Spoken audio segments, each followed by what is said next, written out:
ఓం శ్రీమాత్రే నమః. ఈరోజు ఈ వీడియోలో నిత్యం తిరుమల శ్రీవారిని ఎన్ని రకాల పుష్పాలతో అలంకరిస్తారో తెలుసుకుందాం.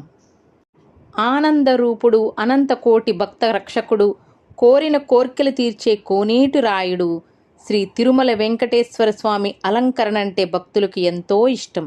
అందుకే శ్రీవారి గర్భాలయంలో 2 మార్లు పూల అలంకరణ జరుగుతూ ఉంటుంది.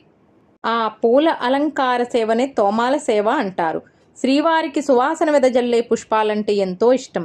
అందుకే శ్రీవారికి నిత్యం 12 రకాల పుష్పాలు, 6 రకాల పత్రాలను వినియోగిస్తారు. ఇలా రోజుకు 2 సార్లు జరిగే తోమాలలో శ్రీవారి పాదాల వద్ద నుంచి శ్రీవారి కిరీటం వరకు వివిధ రకాల పుష్పాలను మాలలుగా కట్టి అలంకరిస్తారు. శ్రీవారి తోమాల సేవలో స్వయంగా బ్రహ్మచే కడిగిన శ్రీవారి పాదాల నుంచి అలంకరణ ప్రారంభమవుతుంది. ఆపదమస్తకం అలంకరించే ఈ పూలమాలలకు కొన్ని స్థిరమైన పేర్లు ఉన్నాయి.